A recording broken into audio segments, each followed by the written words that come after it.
was the Prime Minister of England when India became independent? Hello guys, मैं राधिका अग्रवाल आज आप सभी का स्वागत करती हूँ अपनी शिक्षा यूट्यूब चैनल। अभी मैंने आपसे एक क्वेश्चन पूछा है। अगर आपको उस क्वेश्चन का आंसर पता है तो मुझे कमेंट करके बताइए, और अगर आपको उस क्वेश्चन का आंसर नहीं पता तो वीडियो को एंड तक देखिए, आपको इस क्वेश्चन का आंसर पता चल जाएगा। चलते हैं आज के हमारे टॉपिक के साथ। आज हम फिर एक इम्पॉर्टेंट डिफरेंस पढ़ने वाले हैं। अब वो डिफरेंस किस टॉपिक पर है उसके बारे में बात करें। हमने अभी तक मेथड्स पढ़े थे प्राइमरी डाटा। हमने उसमें 5 मेथड्स पढ़े, पर आज हम उन 5 के बीच में नहीं, हम 2 बहुत ही इम्पॉर्टेंट इन्वेस्टिगेशंस के बीच में डिफरेंस पढ़ेंगे। फर्स्ट है डायरेक्ट पर्सनल इन्वेस्टिगेशन और सेकंड है इनडायरेक्ट ओरल इन्वेस्टिगेशन। अब सबसे पहले मैं आपको दोनों का मतलब बता देती हूँ। डायरेक्ट पर्सनल इन्वेस्टिगेशन का मतलब होता है कि जहाँ आप खुद किसी भी इन्वेस्टिगेटर से डायरेक्ट कांटेक्ट कर ऑन द स्पॉट कोई भी इंक्वायरी को कंडक्ट करो, कोई भी इंक्वायरी को इन्वेस्टिगेट करो और डाटा को कलेक्ट करो, तो वो कहलाता है direct personal investigation. Indirect oral investigation का मतलब होता है कि जब इन्वेस्टिगेटर जो होता है वो खुद डाटा कलेक्ट करके नहीं, किसी थर्ड पर्सन से डाटा कलेक्ट करवाता है और फिर उस इंफॉर्मेशन को अपनी इंक्वायरी में शामिल करता है। इसका मतलब ये भी हो सकता है कि उसने डाटा जो है किसी मैगजीन से, किसी न्यूज़पेपर से या फिर किसी बुक से कलेक्ट किया है। इसको अगर मैं आपको थोड़ा सा एक्सप्लेन करके समझाऊं तो इनडायरेक्ट ओरल इन्वेस्टिगेशन जो होती है वो हम किसी मैगजीन से कलेक्ट करा हुआ डाटा भी ले सकते हैं। क्यों? अब हम इसको थर्ड पार्टी क्यों बोल रहे हैं? क्योंकि वो डाटा हमने खुद ने कलेक्ट नहीं किया है, वो डाटा हमारे किसी इन्वेस्टिगेटर ने कलेक्ट नहीं किया है, वो डाटा किसी थर्ड पर्सन ने कलेक्ट कर उस मैगजीन में, उस न्यूज़पेपर में डाला है और हमने तो सिर्फ उस मैगजीन से या न्यूज़पेपर से कलेक्ट किया है। इसीलिए हम इसे बोलते हैं थर्ड पार्टी कलेक्टेड डाटा। तो अब चलते हैं इन दोनों के डिफरेंस के बीच। तो सबसे पहले चलते हैं हम दोनों के डिफरेंस पर। तो सबसे पहले है प्राइमरी डाटा। तो हम इसमें सबसे पहले टाइम फैक्टर की बात करें। Primary data it requires longer time for data collection.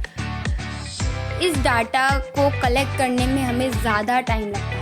अब ज़्यादा टाइम क्यों लगता है वो मैं आपको बता चुकी हूँ, क्योंकि हम खुद जाकर ऑन द स्पॉट से इंक्वायरी करते हैं, खुद डाटा कलेक्ट करते हैं, जबकि इस डाटा में ऐसा नहीं होता। इसमें सेकेंडरी डाटा में ये होता है कि हमें डाटा जो होता है वो कलेक्ट करने में कम टाइम लगता है, क्योंकि हम वो डाटा खुद नहीं कलेक्ट कर रहे हैं ना। मैंने अभी आपको बताया कि इनडायरेक्ट ओरल इन्वेस्टिगेशन क्या होता है, हम उसमें डाटा खुद कलेक्ट नहीं करते हैं, तो इसीलिए हमें उसे कलेक्ट करने में कम टाइम लगता है। चलते हैं नेक्स्ट पॉइंट पर। नेक्स्ट पॉइंट है कॉस्ट फैक्टर। अब जो प्राइमरी डाटा है, मतलब डायरेक्ट पर्सनल इन्वेस्टिगेशन की बात करें तो वो एक एक्सपेंसिव डाटा होता है। क्यों? उसे कलेक्ट करने में हमारे एक्सपेंस ज़्यादा होता है। क्यों? क्योंकि हम खुद कलेक्ट करते हैं, हमें जो जर्नी है वो खुद करनी है, हमारा टाइम भी हमारा वेस्ट होगा और हमारे पास जो वाइड एरिया है वो भी सूटेबल नहीं होता है, पर फिर भी करते हैं। और इसमें मेनली ट्रेंड पर्सन्स की रिक्वायरमेंट होती है। इसे हम हर कोई कंडक्ट नहीं कर सकता। इस डाटा को कलेक्ट करने के लिए हमें ट्रेंड पर्सन ही चाहिए होते हैं। कुछ स्पेशल पर्पस के लिए जो ट्रेंड पर्सन्स होते हैं हम उनकी हेल्प लेते हैं प्राइमरी डाटा को कलेक्ट करते वक्त। पर हम सेकेंडरी डाटा को कलेक्ट करते वक्त हमें किसी भी पर्सन की रिक्वायरमेंट है ही नहीं। और ये लेस एक्सपेंसिव भी इसलिए होता है क्योंकि हमें कहीं जाना नहीं पड़ता है, हमें हमारा ज़्यादा टाइम वेस्ट नहीं करना पड़ता है, हमें कोई भी वाइड एरियाज़ का प्रॉब्लम नहीं होता है। हम कितने भी दूर का डाटा कलेक्ट करना हो, हम किसी भी मैगजीन या न्यूज़पेपर में से उसके बारे में डाटा कलेक्ट कर सकते हैं, तो ये कॉस्टली कम है। चलते हैं नेक्स्ट सेक्टर, प्रिकॉशंस मतलब होती है सावधानियाँ। अब इसमें सावधानी की बात करें तो प्राइमरी डाटा जो होता है वो उसमें लेस प्रिकॉशंस होते हैं। क्यों? हमें कम सावधानियाँ क्यों रखनी पड़ती है? क्योंकि हम उस डाटा को खुद कलेक्ट कर रहे हैं, हमें पता है कि हमने जो डाटा कलेक्ट करा है वो सही ही है। इसलिए हमें उसमें ज़्यादा जो प्रिकॉशंस है वो रखने नहीं पड़ते। पर सेकेंडरी डाटा की अगर हम बात करें इसी जगह पे, तो सेकेंडरी डाटा जो होता है वो हमने कहीं से भी, किसी भी बुक से या किसी भी न्यूज़पेपर से या कहीं भी ऐसी जगह से कलेक्ट करा होता है जहाँ हमें नहीं पता कि वो डाटा जो है वो सच है या नहीं। हो सकता है वो गलत डाटा कलेक्ट करा हुआ हो सकता है किसी ने बिल्कुल एक्चुअल बात नहीं लिख के अपने मन से कुछ चीज़ें उसमें ऐड करके लिखी हो सकता है वो एवरेज डाटा हो, बिल्कुल एक्यूरेट डाटा ना हो। तो हमें इसीलिए सेकेंडरी डाटा में ज़्यादा प्रिकॉशंस रखने पड़ते हैं। चलते हैं नेक्स्ट की तरफ, जो है ओरिजिनलिटी। प्राइमरी डाटा जो होता है वो ज़्यादा ओरिजिनल होता है।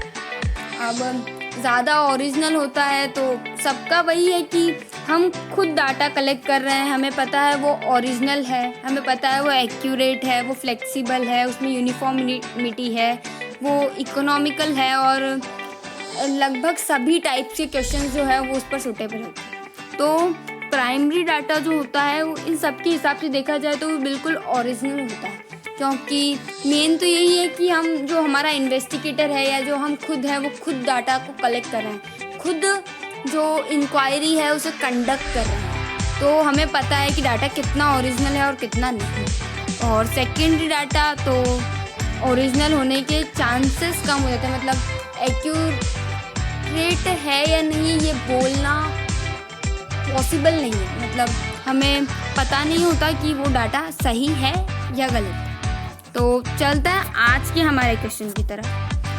Who was the prime minister of England when India became independent? So answer is Winston Churchill. So thank you guys for this video.